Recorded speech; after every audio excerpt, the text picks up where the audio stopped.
नेत्रम रघुवंशनाथम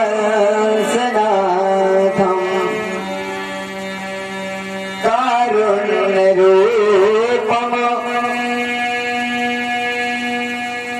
करुणाकरं श्री रामचन्द्रं शरणं प्रपद्ये।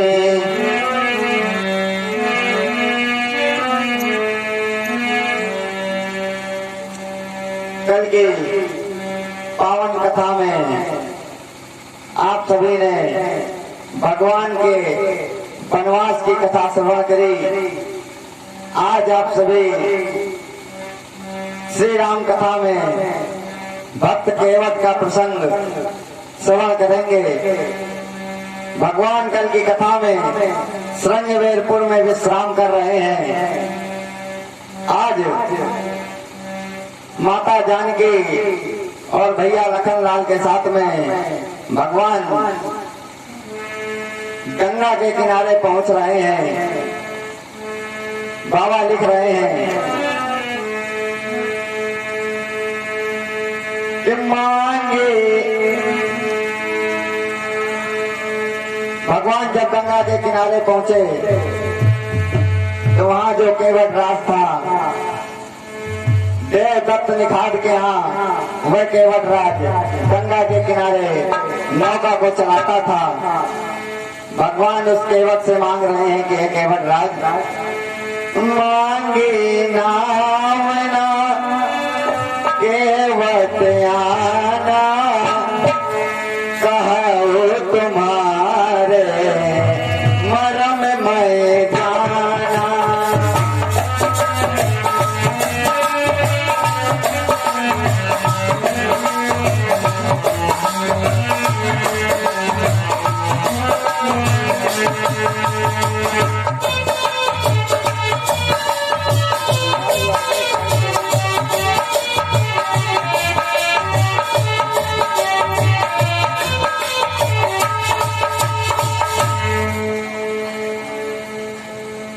इसी संदर्भ में हमारे इस कार्यक्रम के आयोजक जो युवा शक्ति संगठन संस्था है यहाँ की, उस समिति को भैया रघुराज यादव जी ग्राम गोसरा आपके द्वारा 501 मुद्राओं का सहयोग इस धार्मिक आयोजन में किया जा रहा है। हमारी समिति आपका हार्दिक आभार व्यक्त करती है। आज भगवान ने उस केवट राज से कहा कि भैया केवट, अपनी नाव को इधर ले आओ, हमको गंगा पार करवा दो। केवट कहता है कि प्रभु मांगी नाव न केवट आना। भगवान ने नाव तो मांगी लेकिन केवट आया नहीं। वहीं से कह रहा है नदी के उधर से कि मैं तुम्हारे मरम को जानता हूँ, अर्थात कहा तुम्हार मरम मैं जाना। प्रभु मैं ऐसे नहीं आऊंगा, मैं आपके मरम को जानता हूँ। 10 मुद्राओं से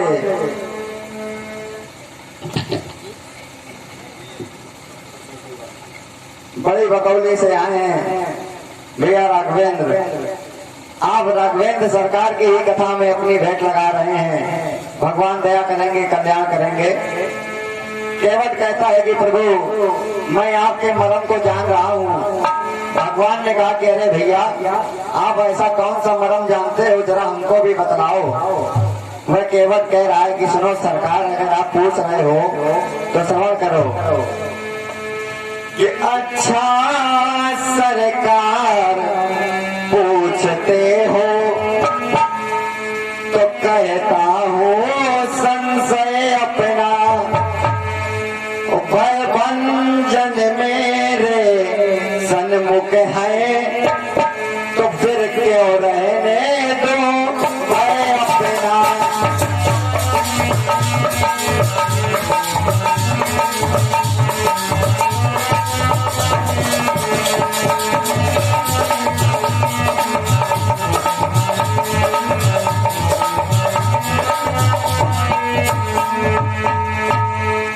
कहता है कि प्रभु अगर आप पूछ ही रहे हो तो फिर मैं बतला रहा हूँ, फिर मुझे किस तरह का भय है। आज वह केवट कह रहा है कि प्रभु मैं जो आपका मरम जानता हूँ, जहाँ तक मैंने सुना है कि छुअत शिला भई नारी सुहाई, आपने अपने चरणों का स्पर्श उस शिला पे करवा दिया था तो वह शिला नारी का स्वरूप ग्रहण करके खड़ी हो गई थी। इसलिए है प्रभु मैं आपके मरम को जानता हूँ, कहीं हमारी ये नैया ना नारी बन जाए। उदर निमित्त का साधन है प्रभु, अगर ये नारी बन गई तो घर में रोजी रोटी कैसे चलेगी। एक नारी तो घर में पहले से ही है, अगर ये दूसरी नारी तैयार हो गई तो अभी एक ही करवाला में परत है, फिर दो करवा कहाँ से ही है। एक है हमारे प्रभु, ऐसा ना करो, क्योंकि जब घर में दो नारियां हो जाती हैं तो घर में विवाद की जड़ तैयार हो जाती है। सौत का डर बहुत बुरा होता है। एक सज्जन बाजार में गए, उस समय दर्पण का अर्थात शीशे का नया नया दौर आया था, कोई जानता भी नहीं था कि ये क्या चीज है। वह सज्जन बाजार में पहुंचे, उन्होंने उस दर्पण को खरीदा, देखा कि उसमें जैसे हम है वैसा ही एक मनुष्य और घुसा हुआ है। उससे बात करने लगे, अरे भाई जी आप तो बड़े अच्छे लगते हैं, आप तो कुछ खाते भी नहीं हैं, जैसे हम बोलते हैं वैसे आप बोलते हैं। उसी दर्पण से वह मनुष्य बात करने लगा, ले आता है घर पे। अब प्रतिदिन जब दोपहर में अपने दिनचर्या से निवृत्त हो जाए, उसी दर्पण से बैठ के आंगन में बात करे। 2-3 दिन तक ऐसा ही चलता रहा, क्योंकि नया नया आया था, जानकारी थी नहीं लोगों को। एक दिन वह किसी कारणवश बाहर चले गए, उनकी श्रीमती ने उस दर्पण को जहाँ वो रखते थे बैग में, उससे निकाला, देखा कि देखें जरा ये किससे बात किया करते हैं, क्योंकि उस स्त्री को सौत का डर हो गया था कि किससे बात करते हैं। आज उस स्त्री ने भी उस दर्पण को देखा, क्योंकि वो दर्पण था तो उसमें स्त्री दिखने लगी। उस स्त्री ने सोचा ये आज दूसरी लग रहा है, ले आए हैं अपनी पत्नी, उसी से वार्तालाप करते हैं। आज उस स्त्री ने उस दर्पण को पटक दिया, वह तो दर्पण था वह टूट गया, क्योंकि उसको सौत का डर था। महाराज लिखते हैं कि सौत का डर कैसा होता है कि है मौत बुरी लेकिन अच्छी, जो एक बार ये आती है, मौत से सौत 100 तरह बुरी, छाते दिन रात जलाती है।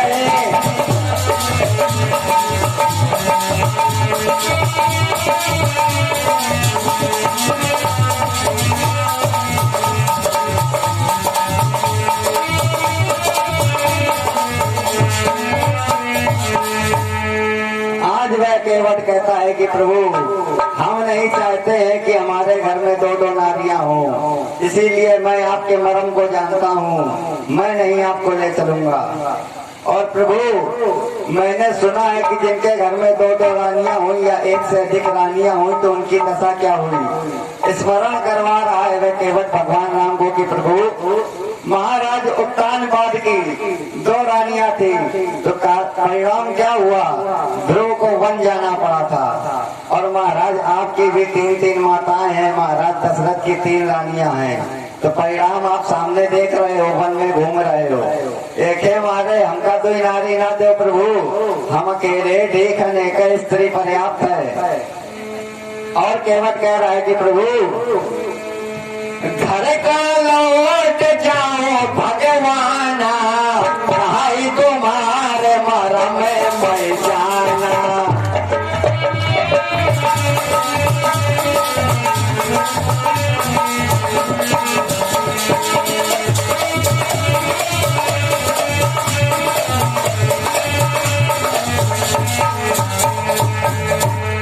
कहता है प्रभु आप घर पर लौट जाओ, हम आपके मरम को भली भांति जानते हैं। भगवान के मरम की कथा पर प्रभावित होकर श्री राघवेंद्र सरकार के पावन चरणों में 11 मुद्राओं से राघवेंद्र सरकार के चरणों में भेंट लगा रहे हैं। बड़े भैया श्री रजोला तिवारी जी एवं समस्त आचार्यों का भी सहयोग एवं सम्मान कर रहे हैं। बहुत बहुत धन्यवाद। भगवान कल्याण करेंगे। आज केवट कहता है कि प्रभु मैं आपके चरणों को जादू को जानता हूँ और आपके चरणों का जादू कैसा है प्रभु कि इन चरणों में वो जादू है,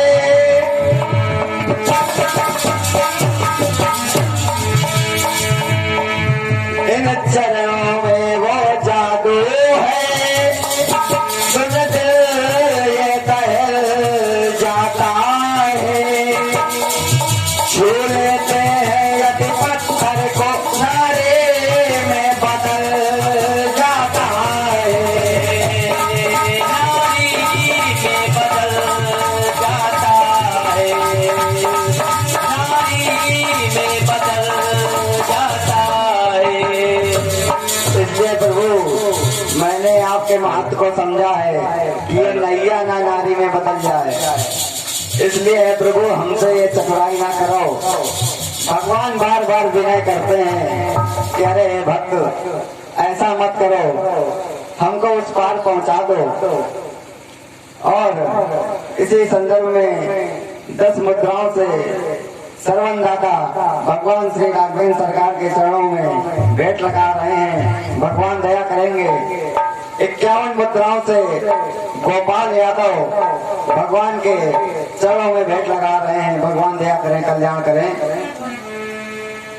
भगवान बार बार विनय कर रहे हैं कि भक्त केवट मुझको उस पार पहुंचा दो। केवट कहता है कि प्रभु मैं पहुंचाए तो दूंगा, लेकिन शर्त है वो आपको करना पड़ेगा। और केवट कह रहा है कि प्रभु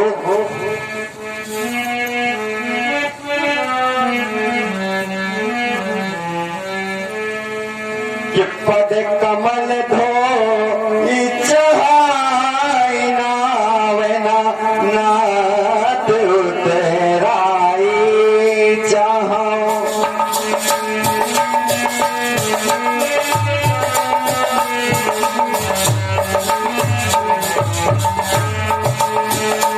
पद कमल धोई चढ़ाई नाथ नाथ उतराई जाओ।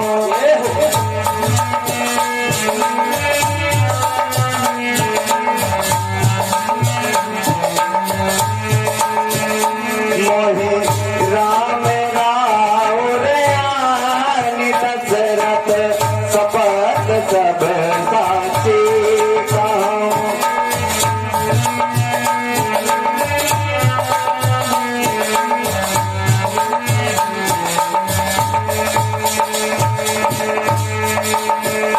बरु तीर मारही लखन जब लगे मैं न पाऊं पखारी हो, तब लगन तुलसी दास नाथ न कृपाल पाए उतारी हो।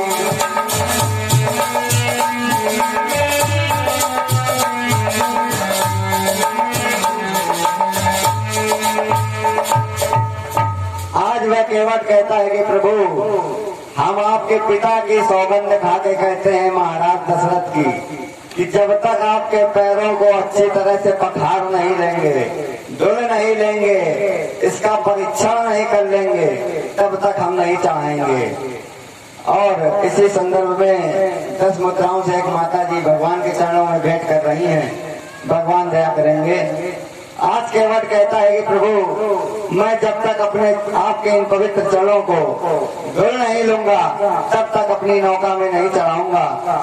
तो जब ऐसी बात करने लगा, महाराज दशरथ की भी सौगंध देने लगा, तो भगवान उस भक्त केवट की इस तरह की बात को सुनकर हंसने लगे।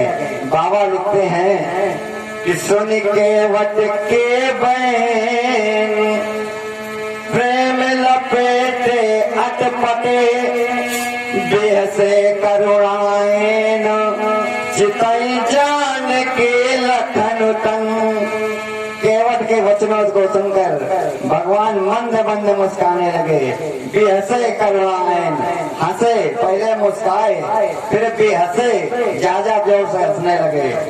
और जहाँ पे सीता और लक्ष्मण खड़े थे उनकी तरफ देखकर मुस्कुरा रहे हैं, कह रहे हैं कि देख रही हो जानकी, ये अद्भुत भक्त मिला है हमको। आज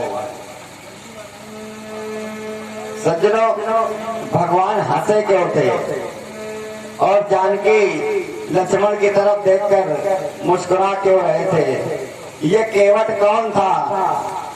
आज माता भवानी ने भगवान शंकर से प्रश्न किया कि अरे हे महादेव, ये केवट कौन था? इसकी कथा जरा समझाने का मुझे दया कीजिए। भगवान बता रहे हैं कि अरे हे पार्वती, कालांतर में यही केवट क्षीर सागर में कछुआ के स्वरूप में निवास करता था। भगवान श्री विष्णु के चरणों का स्पर्श करना चाहता था। तब कभी माता लक्ष्मी के द्वारा ये फुसका दिया जाता था और कभी श्री शेषनाग फुसकार मार देते थे, जिस कारण ये कछुआ भगवान के चरणों का स्पर्श नहीं कर पाया। किंतु भगवान अपने भक्त के मन की बात को समझ जाते हैं। भगवान ने मन ही मन समझ लिया और उस कछुए से कहा कि अगले जन्म में तुम देवदत्त निखाद के यहाँ जन्म लोगे और गंगा में तुम नौका को खेया करोगे। जब मैं वनवास के समय आऊंगा तब तुम अच्छी तरीके से मेरे चरणों को धुल लेना। आज लक्ष्मी और माता जो लक्ष्मी सीता के रूप में है और शेषनाग जो लखनलाल के रूप में है, उनकी तरफ देख के भगवान हंस रहे हैं कि वो सतयुग में तुम लोग उसको हुस्का देते थे, तब तो वो स्पर्श करने के लिए आता था और आज कह रहा है कि धुलबे ओके बाद पीबे और तुम दिखिया वैसे। इसलिए भगवान हंस रहे हैं। माता ने कहा कि हे प्रभु, अगर बार बार भगवान ऐसे ही विनती कर रहे थे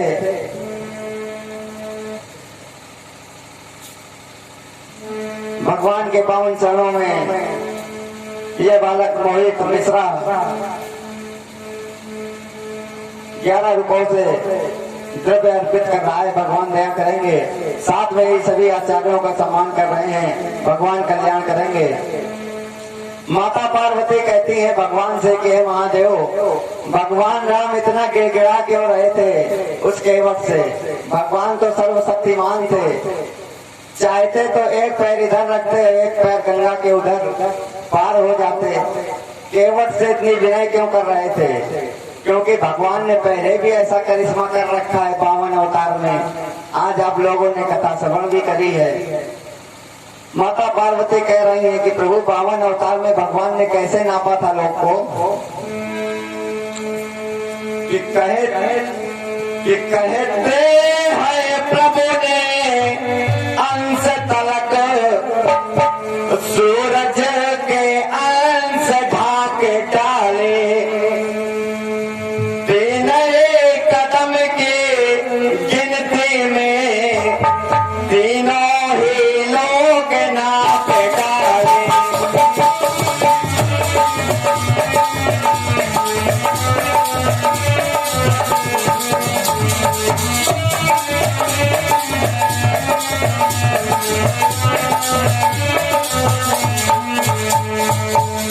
अरे प्रभु, ये तो वही विष्णु के अवतार थे जिन्होंने 52 रूप में 3 कदमों से इस सारे ब्रह्मांड को नाप लिया था। अगर आज चाहते तो गंगा को तो यूं ही पार कर सकते थे, उस केवट से इतनी विनय क्यों कर रहे हैं? भगवान कहते हैं कि हे पार्वती, ये मर्यादा का अवतार था। भगवान अपनी मर्यादा का उल्लंघन नहीं करना चाहते थे और उस भक्त केवट का भी कल्याण करना था, इसलिए उससे विनय कर रहे थे बार बार। भवानी ने फिर प्रश्न कर दिया कि चलो ठीक है प्रभु, अगर ऐसा ही है तो भगवान ने कहा कि अगर हम तुम्हारी बात मान लें कि अगर गंगा को भगवान अपने चरणों के द्वारा एक पैर इधर रख के और एक पैर उस पार रख के पार कर लेते, तो ये भी नीति शास्त्र के विरुद्ध था भवानी, क्योंकि गंगा प्रभु पग ते प्रगटानी, ताते प्रभु की सुता कहानी। गंगा भगवान के दाहिने पैर के अंगुष्ठ के नाखून से उत्पन्न है, इसलिए भगवान की पुत्री है। और सुता के ऊपर पैर उठाना लोक लाज नासय विधि नाना, पुत्री के ऊपर पिता पैर उठावे नीति शास्त्र के विरुद्ध है। ये मर्यादा का अवतार था, इसलिए भगवान गंगा को ऐसे पार नहीं कर सकते थे। इसी कारण उस भक्त केवट से भगवान विनय कर रहे हैं। भवानी कहते हैं कि प्रभु अगर ऐसा ही है तो एक सूत्र है, आपत्ति काले मर्यादा नास्ति। आपत्ति काल में मर्यादा नहीं देखी जाती है। भगवान तो पार कर सकते थे। सीता का गोदी ले लेते और लक्ष्मण की अंगुरी कही लेते। सीता को गोद में उठा लेते और लक्ष्मण की अंगुली पकड़ लेते, पार हो जाते। केवट से इतनी विनय क्यों कर रहे हैं जब भगवान सर्वशक्तिमान है? बाबा कह रहे हैं कि हे पार्वती, इसका भी कारण है। ऊपर तप रहे सूर्य करारे, साथ में बाबा लगे हमारे। ऊपर तो साक्षात सूर्य भगवान प्रकाशमान थे और वो सूर्य वंश में हमारे उत्पन्न होने के कारण वह हमारे बाबा लगते हैं। इसलिए उनके सामने मैं अपनी मर्यादा का उल्लंघन कैसे कर सकता था? माता की इस तरह की बात सुनकर भगवान कहते हैं कि हे पार्वती, ये वही मर्यादा पुरुषोत्तम का अवतार है जिनको समस्त मर्यादाओं का पालन करते हुए अपनी संपूर्ण नल लीला को करना था। इसलिए पार्वती, उस भक्त के कल्याण हेतु भगवान आज विनय कर रहे हैं हाथ जोड़ के। ये रे है केवट राज, हमको इस सरता के उस पार उतार दो। यह केवट सतयुग में कछुआ था, उसका तो कल्याण करना ही था, उस कछुए का मनोरथ सिद्ध करना ही था। अब जो केवट नाव चलाता था वह नाव भी कोई साधारण नाव नहीं थी। वह जिस लकड़ी की नाव बनी थी, भवानी कहती है कि प्रभु ये नाव कैसे तैयार हुई और कैसे केवट के पास आई, इस नाव का रहस्य बतलाइए। आज हाथ जोड़कर माता पार्वती भगवान शंभु से पूछ रही हैं। भगवान कह रहे हैं कि हे पार्वती, केवट जिस नाव को चलाता था, प्राचीन समय में एक चित्रसेन नाम के गंधर्व थे जो राजा इंद्र के दरबार में गायन और वादन का कार्य करते थे। एक समय की बात है, वह चित्रसेन गंधर्व मृत्युलोक पर आए और बनैले पशुओं का संहार कर रहे थे। उसी भीषण भयावह वन में ऋषि शुक्राचार्य अपनी तपस्या कर रहे थे। ये चित्रसेन गंधर्व बार बार इस छोर से उस छोर को जा रहे थे, किंतु ऋषि को देखकर इन्होंने न शिष्टाचार किया न प्रणाम किया। जब महाराज शुक्राचार्य अपनी समाधि से जगे, उन्होंने देखा यह दिव्य पुरुष हमको देखकर ना ही प्रणाम कर रहा है ना ही कोई शिष्टाचार। नेत्र खोलते खोलते उस चित्रसेन गंधर्व को ऋषि शुक्राचार्य ने श्राप दे दिया कि अरे हे गंधर्वराज, तुम बहुत जड़ हो, ऋषियों महात्माओं को देखकर सम्मान करना नहीं जानते हो, अर्थात जाओ तुम जड़ हो जाओ। ये वही चित्रसेन गंधर्व वृक्ष बन गए। आज उस चित्रसेन गंधर्व ने शुक्राचार्य से हाथ जोड़कर पूछा कि हे स्वामी, मेरे मुक्ति का उपाय भी बतलाइए। तब ऋषिवर ने कहा था कि त्रेता में जब अयोध्या में भगवान श्री राम अवतार लेंगे, माता कैकेयी के द्वारा जब वनवास मांगा जाएगा, वनवास काल में जब सुर सरिता के किनारे भगवान आएंगे तो वही जो देवदत्त निखात के घर में उनका पुत्र केवट बनेगा, वह तुमको काट कर ले आएगा और तुम्हारी इस लकड़ी से उस नौका को तैयार करेगा। जब भगवान तुम्हारी नौका में अपने चरणों को रख देंगे तब तुम्हारा कल्याण हो जाएगा और उस केवट का भी कल्याण हो जाएगा। आज ये सारी कथा भगवान ने पार्वती जी को सुनाई है। भगवान बार बार उस केवट के बैन को सुनकर हंस रहे हैं। सुन केवट के बैन, बाबा मानस में लिख रहे हैं, प्रेम लपेटे अटपटे बेहसे करुणाएन चितई जान के लखन तन। भगवान तो प्रेम के लपेटे हुए उस बैन में लपेट गए। भक्त ने जो प्रेम भरी वाणी, जो प्रेम भरे शब्द भगवान से बोले, भगवान उसी प्रेम में लपेट गए। भगवान श्री राघवेंद्र सरकार की कथा में किशन बाबू की तरफ से 21 मुद्राओं से भेंट करी गई है। भगवान दया करेंगे, कल्याण करेंगे।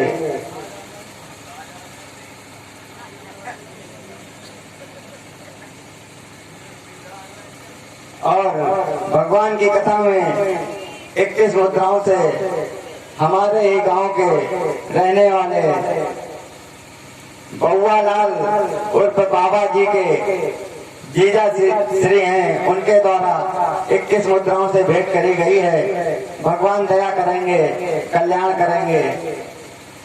आज जब उस केवट के प्रेम लपेटे बैन को भगवान ने सुना तो उस प्रेम में लपेट गए भगवान। सज्जनों, जब आप ब्रेड को खाते हो तो उसमें जायका कम आता है। जब उसमें बेसन लपेट के खाओगे तब उसका जायका अलग होगा। आप भगवान से रोज प्रार्थना करते हो, रोज विनती करते हो, उसका असर अगर नहीं पड़ रहा है तो कहीं ना कहीं आपकी भक्ति में कमी है। उस केवट की भक्ति दृढ़ मजबूत थी, प्रेम लपेटे बैन थे, उसके बैनों में प्रेम लपटा हुआ था, बेसन रूपी प्रेम। भगवान उस प्रेम में लपेट कर मोहित हो जाते हैं और प्रेम भगवान को प्रिय है। बाबा मानस में लिख रहे हैं कि राम केवल प्रेम प्यारा, जान ले जय जान निहारा।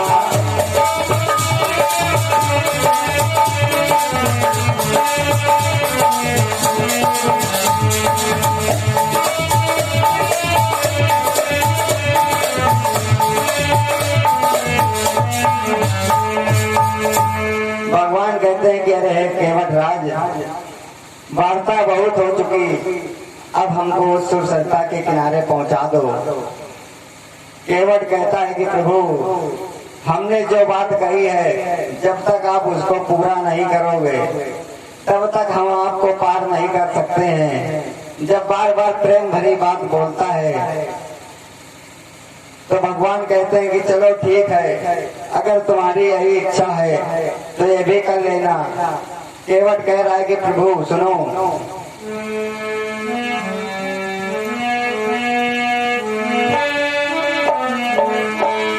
कि नहीं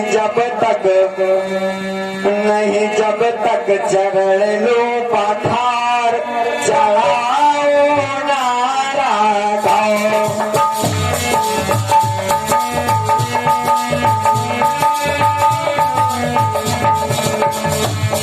ये भगवान की कथा है श्री राघवेंद्र सरकार की। जब कोई भजन कराया जाए तो ताली बजाकर आप लोग भी गवाएं।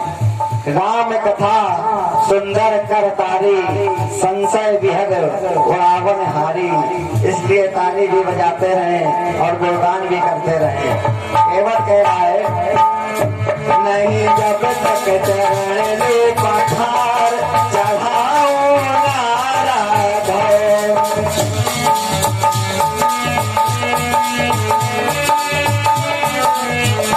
चाहे रूठो करो चाहे प्यार, चढ़ाओ नारा गाओ।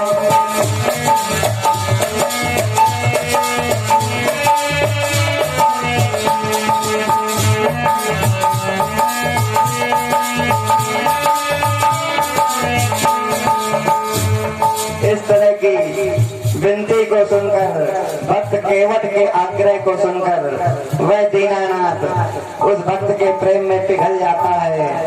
प्रबल प्रेम के पाले पड़ते प्रभु को नियम बदलते देखा, अपना मान टले टल जाए पर भक्त का मान न टलते देखा। आज उस भक्त का मान न टल पाए, उस भक्त के आग्रह को स्वीकार करते हैं और कहते हैं केवट तुम्हारे मन में जो भी इच्छाएं हैं उनको पूर्ण कर लो। वह केवट भगवान का चरणोदक क्यों प्राप्त करना चाहता था? भगवान कह रहे हैं चरणोदक प्राप्त करने से प्राप्त क्या होता है? भगवान कह रहे हैं कि पार्वती अकाल मृत्यु हरणम सर्व व्याधि विनाशनम विश्रोत पादकम कृत्वा पुनर्जन्म न वेद्यते। जो भगवान विष्णु के इस चरणों का ग्रहण करके जो जल प्राप्त होता है उसको ग्रहण करता है तो अकाल मृत्यु हरणम, भविष्य में अगर उसकी अकाल मृत्यु होने वाली होती है तो वह विधाता काट देता है। सर्व व्याधि विनाशनम, भविष्य में आने वाली व्याधियां उनका क्षय हो जाता है। विश्रोत्पादकम पित्वा, भगवान विष्णु के चरणोदक को पीने वाला पुनर्जन्म न विद्यते, बार बार इस 84 में उसको जन्म लेकर भोगना नहीं पड़ता है, क्योंकि विधाता का ही नियम है पुनरपि जन्मम पुनरपि मरणम, जन्मम मरणम पुनः पुनः। इसलिए जो इस चरणोदक को प्राप्त करता है वह इस नरक 84 में चक्कर नहीं लगाता है। आज ये सारी कथा भगवान शिव माता पार्वती को सुना रहे हैं। उधर प्रयागराज में याज्ञवल्क्य जी भरद्वाज मुनि को यही कथा सुना रहे हैं। आज जब ऐसी बात केवट की सुनी तो भगवान कहते हैं कि हे केवट,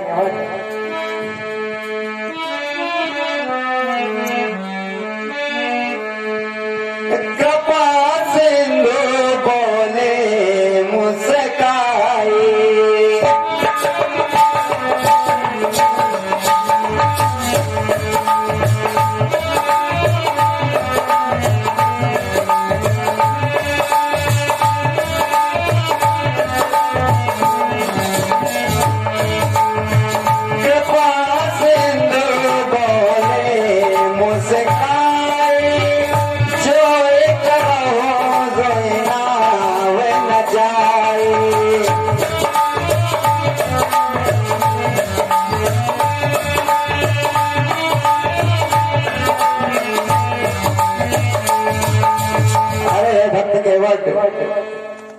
जिससे तुम्हारी नौका बच सके तुम वैसा ही कर लो, मैं मना नहीं करता। भगवान के ऐसे वचन को सुनकर केवट जाता है और घर से कठौता ले आता है। केवट राम रजाय सुपावा, कठौता लाकर भगवान के चरणों को धुल रहा है। धुलते धुलते भगवान के प्रेम में इतना विहल हो जाता है कि उसको समय का ध्यान ही नहीं रहता। बाएं चरण को जब धुलता है भगवान, बाएं चरण जब पृथ्वी पे रख लेते हैं तो दाहिना चरण धुलने लगता है। भगवान कहते हैं धुल गए। केवट कहता है नहीं प्रभु, आपने उसको जमीन पे रख दिया, वह तो पुनः गंदा हो गया। इस तरह से बार बार कभी इस पैर को धुलता है कभी उस पैर को। लखनलाल जी देखकर गुस्सा हो रहे थे कि चरणों को धुलने में इतना समय लगा रहे हो, कितनी देर में हमको पार कराओगे। भगवान भी कहते हैं कि अरे भक्त केवट, मुझको एक पैर में खड़े खड़े पीड़ा होने लगी है, जल्दी से चरणों को धुलो। केवट कहता है प्रभु समय लगेगा। समय तो लगेगा, अगर आपको पीड़ा है तो आप एक काम करो, आपका ये जो दाहिना हाथ है तो आप हमारा सहारा ले लो, हमारे मस्तक पे अपना हाथ रख के खड़े हो जाओ। भगवान को वो केवट भक्त समझा रहा है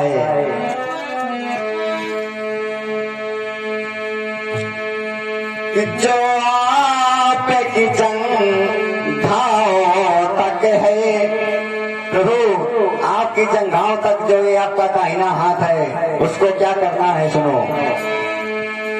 जो आपकी जंघाओं तक है वो हाथ उठाओ नाथ अपना,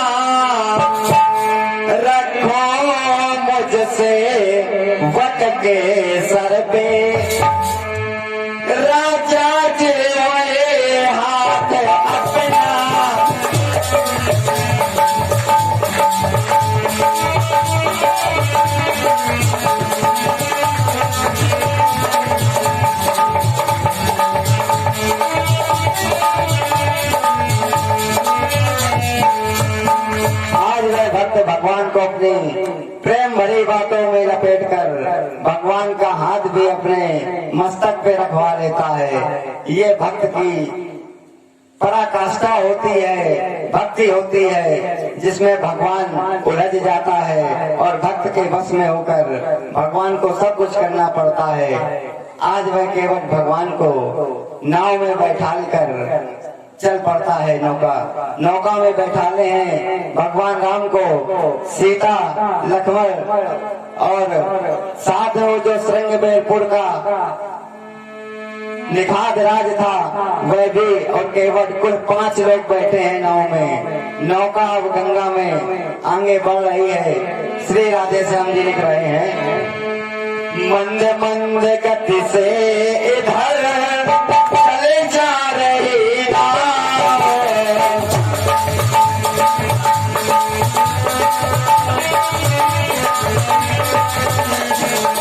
उधर तेरे और मेघने है दर्शन का जाओ।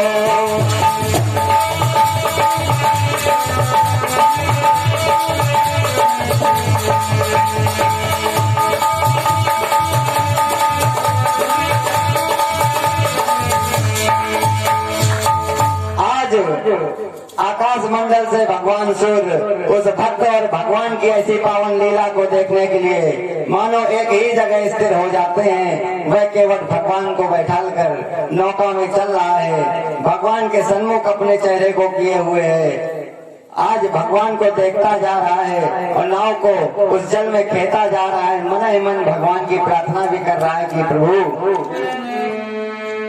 कि मिलता है सच्चा सुख केवल श्री राम तुम्हारे चरणों में, मिलता है सच्चा सुख केवल श्री राम तुम्हारे चरणों में।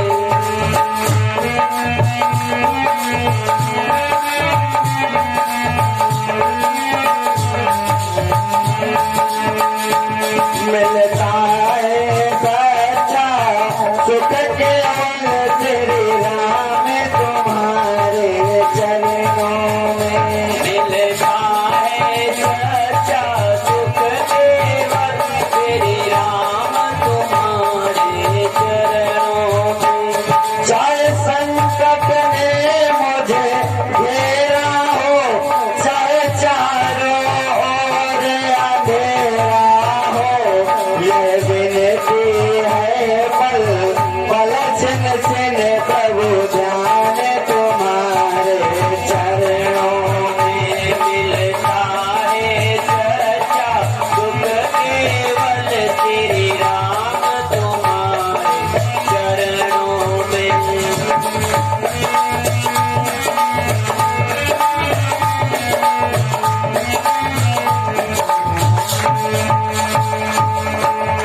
भगवान का गुणानुवाद करते हुए नौका को बार बार उस गंगा के उस पार तक ले जाता है, फिर घुमा के इधर ले आता है। 2-3 बार जब ऐसे किया, सोच रहा था कि जितने समय अधिक से अधिक भगवान साथ में रह लें उतना ही उत्तम है। केवट की इस तरह की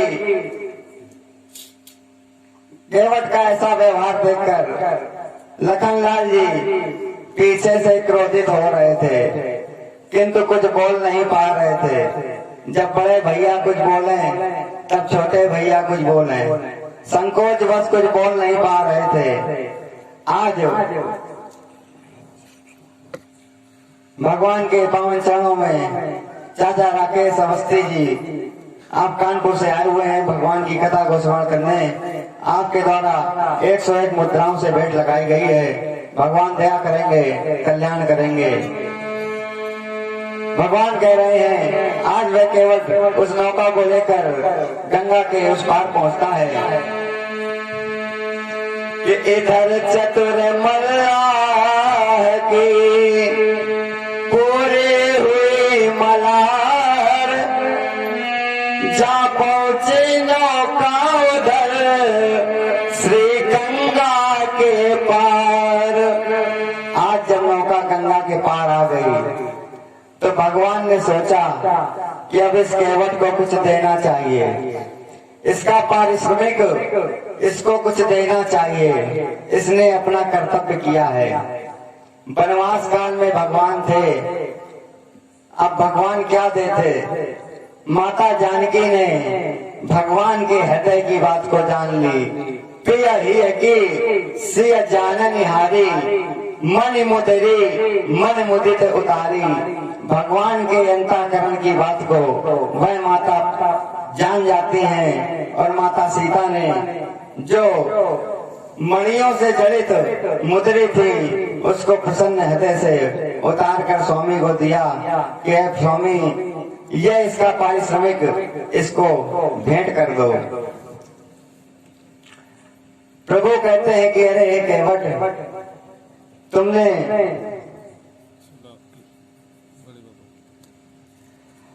भगवान की पावन कथा में बड़ी बकौली से सुलाकी जी आपने 10 मुद्राओं से भेंट किए हैं। भगवान दया करेंगे, कल्याण करेंगे। भगवान ने कहा कि केवट, तुमने जो पारिश्रमिक किया है उसका ये उतराई मैं जो दे रहा हूं, इसको प्रेम से रख लो। केवट देख रहा था कि ये भगवान नहीं, माता जानकी अपने हाथों से उतार कर दे रही हैं। ऐसा दृश्य देखकर वह केवट भावुक हो जाता है। मन में सोचता है कि एक पिता ने जब चरणों को धुला था तो भगवान को अपनी पुत्री पकड़ाई थी। महाराज जनक की ओर ध्यान केंद्रित करके सोच रहा है कि उस पिता ने चरणों को धोने के बाद अपनी पुत्री भगवान को सौंप दी थी और मैं आज चरणों को धुल रहा हूँ तो उसी पुत्री की आज ये मुद्री ले रहा हूँ। भावुक हो जाता है वह केवट और प्रभु से कह रहा है कि प्रभु, मैं सतयुग में जब कछुआ बना था तब से आपके इन चरणों का स्पर्श करने के लिए आपके पास आता रहा और आज आप मुझको ऐसा पारिश्रमिक दे रहे हैं। प्रभु सुनो कि जिन चरणों ने सतयुग से, जिन चरणों ने सतयुग से त्रेता तक राह तकाई है, जिन चरणों ने सतयुग से त्रेता तक राह तकाई है। तो प्रभु उन चरणों को धोकर केवट कैसे ले उतराई है, जिन चरणों ने सतयुग से।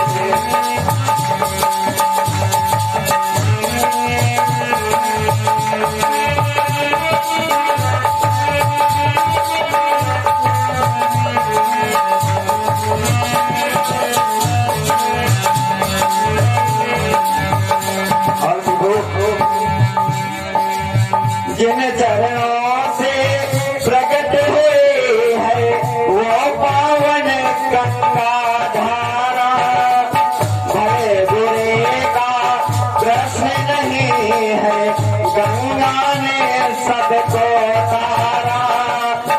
जिन चरणों की रज से अहिल्या ने पत्थर गाया ताजी, जिन चरणों की पाके पादुका भरत बने हैं बड़े भागी, जिन चरणों ने सदियों से, जिन चरणों में सदियों से केवट ने लगन लगाई है, उन चरणों को धोकर केवट कैसे ले उतराई है।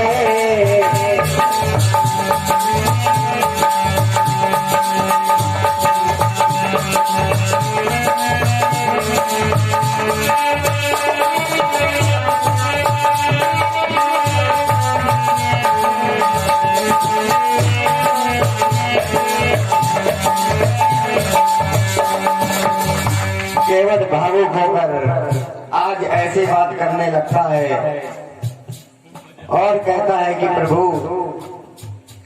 मुझको ये उतराई नहीं चाहिए और फिर मैं आपसे तो ये उतराई ले ही नहीं सकता हूँ। कह रहा है केवट, मेरा घर है सुरसरी के तट। प्रभु हमारा घर तो, हमारा निवास तो इसी गंगा के किनारे ही है, और आप तुम रहते हो जल निधि तट हो, मैं गंगा तट का माझी हूँ, तुम भव सागर के केवट हो।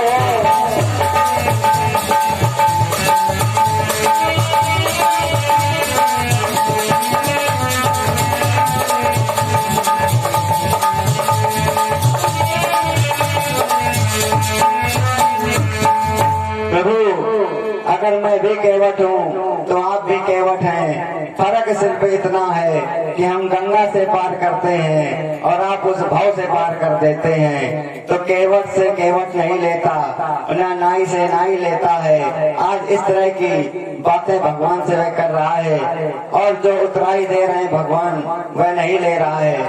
कह रहा है,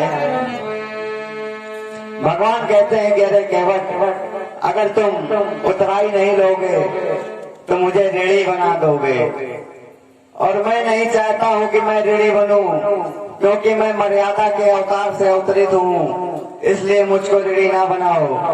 केवट कहता है कि प्रभु अगर आप अपने आप को ऋणी समझ रहे हो तो सुनिए, अपने को ऋणी समझते हो तो ऋण भी वही चुका देना। मैंने है तुमको पार किया, तुम हमको पार लगा देना।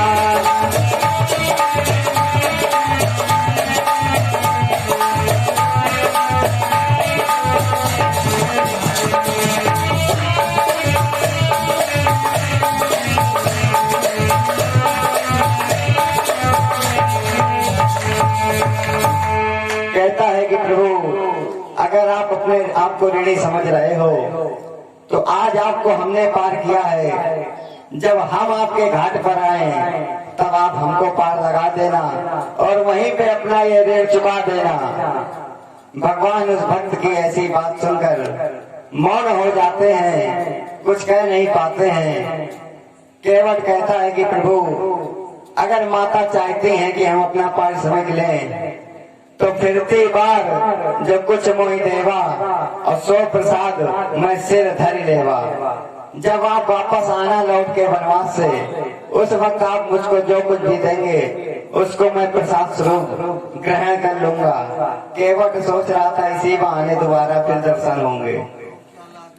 ऐसा कहकर वह केवट भगवान के चरणों के उस चरणोदक को ग्रहण कर लेता है।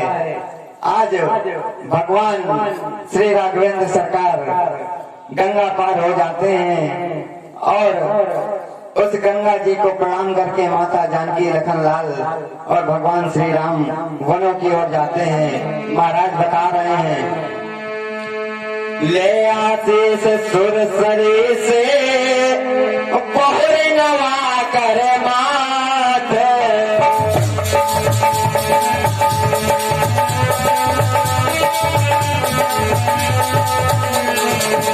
चले वनों में जान के राघवेंद्र के साथ।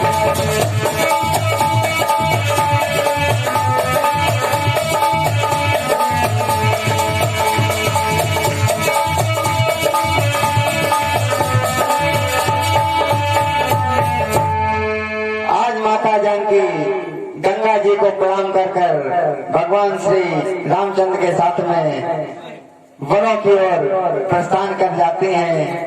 आज भगवान वन की ओर प्रस्थान कर रहे हैं। इसी श्रृंखला में हमारी ये जो समिति जिसके संरक्षण में ये भव्य धर्म यज्ञ हो रहा है, माघ के महीने में त्रिवेणी का संगम जो यहाँ पे चल रहा है, दिन में भागवत कथा, रात्रि में दो दो कथाएं, राम कथा, श्री महाभारत पुराण की कथा, तीन तीन पुराणों की कथाओं का संगम माघ के महीने में आपके ही गांव में हो रहा है। तो ये किसी प्रयागराज संगम से कम नहीं है। उसी संगम में ये युवा शक्ति संगठन 51 मुद्राओं से भगवान की कथा में अर्जी लगा रहे हैं। भगवान इस संगठन को मजबूती प्रदान करें और नित्य नई ऊर्जा प्रदान करें। आज गंगा जी का आशीर्वाद लेकर माता जानकी भगवान श्री राम के साथ में वनों को निकल जाती हैं। सज्जनों, आज जब गंगा पार किया तो गंगा पार करने के बाद भगवान प्रयागराज पहुंचते हैं, जहां पर भरद्वाज मुनि के आश्रम में जाकर महाराज श्री मुनि भरद्वाज से आशीष लेते हैं और भरद्वाज मुनि से आगे की रास्ता पूछकर वाल्मीकि जी के आश्रम को जाते हैं। वाल्मीकि के आश्रम में पहुंचकर भगवान ने वाल्मीकि जी से कुछ दिव्य अस्त्र प्रदान किए, क्योंकि अब वाल्मीकि के आश्रम के बाद भगवान को घनघोर वनों में जाना था, जहाँ पे अनेक शैतान मायावी राक्षस रहते थे, जिनके लिए दिव्य अस्त्रों की जरूरत थी। वह वाल्मीकि जी के आश्रम से भगवान को प्राप्त हुए और वाल्मीकि जी से पूछते हैं कि महर्षि, अब हमें आगे का रास्ता बताएं, हम किधर जाकर अपना समय व्यतीत करें। भगवान श्री राम से महर्षि वाल्मीकि जी कह रहे हैं कि हे राघव सुनो, चित्रकूट गिर करा होने वासु कुमार सवार सवासु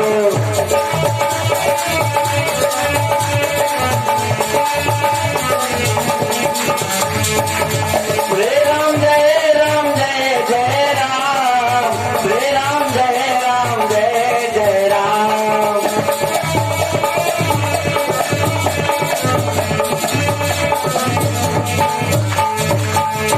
बोलिए राघवेंद्र सरकार की। आज की कथा का विश्राम इसी जगह पे। अब आप लोग सुनेंगे महाभारत पुराण की पवित्र कथा।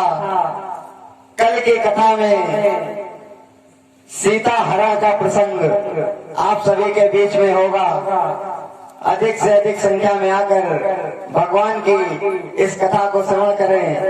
सज्जनों, गुरुओं की कृपा से, सदगुरु की कृपा से और फिर गुरु की कृपा से हमारे सदगुरु श्री श्री 108 जगदेवानंद जी तीर्थ, जिनका सांसारिक रूप से नाम था श्री जमुना सागर पांडे, वह सदगुरु और हमारे गुरु जिनका नाम इस बोर्ड में लिखा हुआ है, उनके द्वारा जो भी शिक्षाएं प्राप्त हो रही हैं, वह आपके नगर में एवं अन्य नगरों में मैं धर्म की ध्वजा पताका फहरा रहा हूँ। मैं निःशुल्क सेवा जरूरी ही नहीं आपके गांव में, अन्य गांवों में भी